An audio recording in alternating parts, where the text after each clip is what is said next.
ഇന്ന് തന്നെ ഡൗൺലോഡ് ചെയ്യൂ. കാണൂ നിങ്ങളുടെ ഫേവറേറ്റ് ഷോസ്. അച്ഛനും അമ്മയും കൊച്ചിനെ ചോദിക്കുമ്പോൾ കൊടുക്കാൻ പറ്റില്ലെന്ന് പറയുക. എന്നിട്ട് അതിന്റെ പേരില് പോലീസ് വീട്ടിൽ കയറി ഇറങ്ങുക.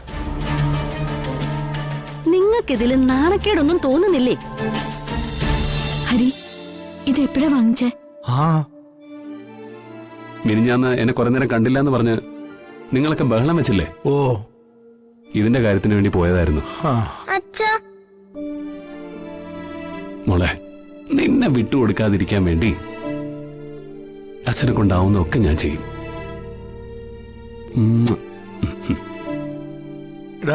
എന്നാലും നിനക്ക് എന്നോട് നേരത്തെ പറയാമായിരുന്നു. അതൊക്കെ ശരിയാ. പക്ഷേ ഇതുപോലെയുള്ള ഉദ്യോഗസ്ഥര് വരുമ്പോഴേ ഈ ആയുധം എടുത്തോണ്ടുള്ള കളി ഇനി വേണ്ട. അത് അപകടം ഉണ്ടാക്കും. മോളെ, മോക്ക് നിത്യാമ്മയുണ്ട്, അച്ഛനുണ്ട്, അപ്പൂപ്പനും ഉണ്ട്. എന്റെ മോക്ക് അതൊക്കെ മതി.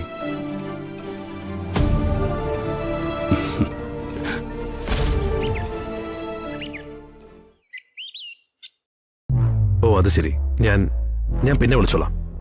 ഓക്കെ. എന്തോ ജീവനെ? പോലീസ് സ്റ്റേഷനിൽ നിന്നാ വിളിച്ച്.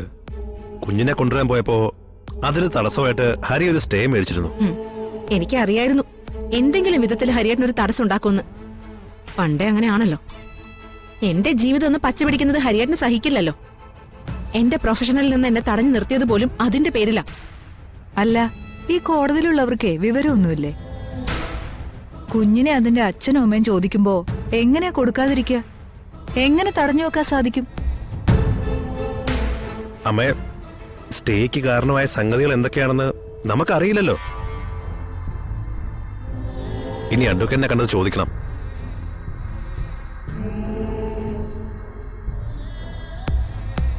നിങ്ങൾ ഈ പറയുന്നതൊക്കെ കേട്ടോ? കുഞ്ഞിനെ കൊണ്ടുവരാനേ പോലീസുകാർ ചെന്നപ്പോ സ്റ്റേ ഓർഡർ വാങ്ങി വെച്ചേക്കുവാണെന്ന്.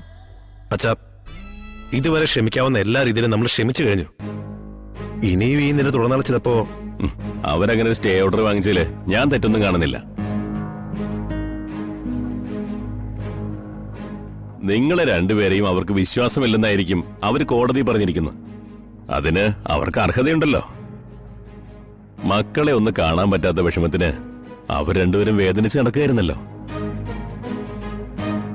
അച്ഛാ, അത് പിന്നെ അഡ്വക്കേറ്റിനെ കാണുന്നതിനോ കേസ് നടത്തുന്നതിനോ ഒന്നും എനിക്ക് വിരോധമില്ല. പക്ഷെ വിപിനെ, വീണയെ കൂട്ടിക്കൊണ്ടുവരുന്ന കാര്യം പറഞ്ഞപ്പോ ഞാൻ വ്യക്തമായിട്ടൊരു കാര്യം പറഞ്ഞിരുന്നു. നിങ്ങളുടെ മകൾ നിങ്ങളുടെ കൂടെ ഉണ്ടാകണമെന്ന്. അതിനിപ്പോഴും എനിക്ക് മാറ്റമൊന്നും വന്നിട്ടില്ല. അതിനുവേണ്ടി അധികകാലം ക്ഷമിക്കാനൊന്നും എനിക്ക് പറ്റില്ല. നിങ്ങൾ എന്തൊക്കെയാ പറയുന്നേ? പിന്നെ ഞാൻ എങ്ങനെ പറയണം? കയ്യിലിരുന്ന ജീവിതം എറിഞ്ഞുടച്ചത് എന്റെയോ നിന്റെയോ ഉപദേശം കേട്ടിട്ടാണോ? സ്വയം വരുത്തി വച്ചത് സ്വയം പരിഹരിക്കട്ടെ.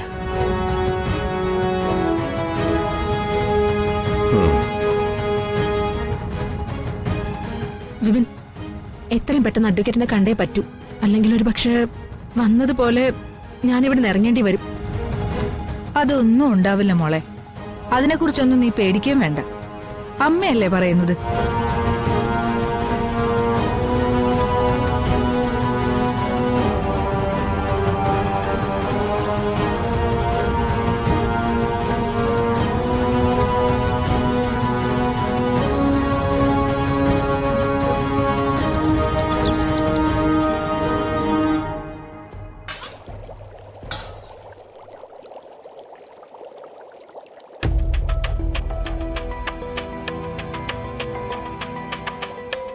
അടുപ്പത്തിരിക്കുന്ന വെള്ളം തിളച്ചോ മോളെ? ചൂടായിട്ടുണ്ട്. നന്നായി വെട്ടി തിളക്കട്ടെ. അല്ല മോളെ, ഈ കണ്ണി കണ്ടവരുടെ കൊച്ചിനെ തടഞ്ഞു വെക്കുന്നത് നിങ്ങളുടെ കുടുംബത്തിന്റെ ശീലമാണോ? കുറെ കാലം ആദ്യ മോനെ തടഞ്ഞു വെച്ചു. അത് കഴിഞ്ഞപ്പോ ആ പെങ്കൊച്ചിനെ തടഞ്ഞു വെച്ചു. ഇതെന്തൊക്കെയാ അവരീ കാണിച്ചു കൂട്ടുന്നത്? എനിക്കറിയില്ല അമ്മേ. ആരോട് ചോദിച്ചാലും ഇങ്ങനെ തന്നെ പറഞ്ഞാ മതിയല്ലോ. അല്ല, അപ്പൊ നിങ്ങളുടെ കുടുംബത്തിലെ കാര്യങ്ങൾ അറിയാൻ ആരോടാ ചോദിക്കേണ്ടത്? ഏതെങ്കിലും സർക്കാർ ഓഫീസിൽ പോയി ചോദിച്ചാ മതിയോ? അത് അമ്മേ, ഞാൻ ആ വീട്ടിലെ കാര്യങ്ങളൊന്നും അന്വേഷിക്കാറില്ലല്ലോ. അത് അമ്മയ്ക്ക് ഇഷ്ടമല്ലെന്ന് അറിയാവുന്നത് കൊണ്ട് തന്നെയാ ഞാൻ അങ്ങനെ ചെയ്യുന്നത്. ഓ, എന്ന് പറഞ്ഞ ഞാൻ കുഴപ്പക്കാരി ആയോണ്ടാണ് നീ മിണ്ടാതിരിക്കുന്നേന്ന് അങ്ങനെയല്ലേ ഉദ്ദേശിച്ചത്? അമ്മേ പ്ലീസ്, എന്തിനാ ചുമ്മാ ആവശ്യമില്ലാത്ത കാര്യങ്ങൾ സംസാരിക്കുന്നേ? നീ അങ്ങനെ ഒരുപാട് സഹിക്കുന്ന രീതിയിൽ പെരുമാറി കളയല്ലേ മോളെ. എനിക്കത് പിടിക്കില്ല. എന്തെങ്കിലും ഒരു കാര്യം ചോദിച്ചാല് ഒന്നുകിൽ അച്ഛനമ്മമാര് അല്ലെങ്കിൽ മക്കള് അതിന് വ്യക്തമായൊരു മറുപടി പറയണം. ഹരിയും നിത്യയും കൂടി ഒന്നിച്ച് ജീവിക്കാൻ തീരുമാനിച്ചു. അതവരുടെ ഇഷ്ടം. നിയമപ്രകാരം അത് ശരിയോ തെറ്റോ അതെന്തെങ്കിലും ആയിക്കോട്ടെ. ആ കൊച്ച് അവരുടേതാണോ? ആ കൊച്ചിനെ അവള് പ്രസവിച്ചതാണോ? അല്ലല്ലോ. അച്ഛനും അമ്മയും കൊച്ചിനെ ചോദിക്കുമ്പോ കൊടുക്കാൻ പറ്റില്ലെന്ന് പറയുക. എന്നിട്ട് അതിന്റെ പേരില് പോലീസ് വീട്ടിൽ കയറി ഇറങ്ങുക. നിങ്ങൾക്കിതില് നാണക്കേടൊന്നും തോന്നുന്നില്ലേ? അല്ല, പറഞ്ഞിട്ട് കാര്യമില്ല.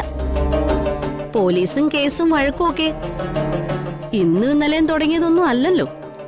അതും ഒരു ശീലമായിട്ടുണ്ടാവും. എനിക്ക് കുഴപ്പമൊന്നുമില്ല. പിന്നെ നാളെ കേസായി പോലീസ് പിടിച്ചോണ്ടുപോയെന്നൊക്കെ പറയുമ്പോ അയ്യോ എനിക്ക് കണ്ടേ പറ്റൂ, അല്ലെങ്കിൽ എനിക്ക് ഉറക്കം വരില്ല എന്നൊന്നും പറഞ്ഞ് ഇവിടെ കിടന്ന് കരയാതിരുന്നാ മതി. ഞാൻ ആരെയും ഒന്നിനും വേണ്ടി ബുദ്ധിമുട്ടിക്കില്ല. അമ്മയായിട്ട് എന്നോടൊന്നും പറയാതിരുന്നാ മതി. ആ വെള്ളം തിളച്ചാലേ അതങ്ങ് ഇറക്കി വെച്ചേക്ക്.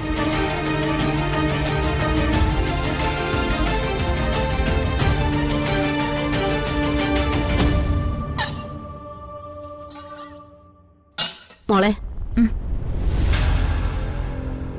അമ്മയോട് മോക്ക് വിഷമൊന്നും തോന്നണ്ട കേട്ടോ.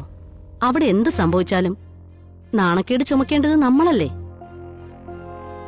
മനുവിന്റെ പൊസിഷൻ നോക്കണമല്ലോ. അതുകൊണ്ട് പറഞ്ഞതാ അമ്മ.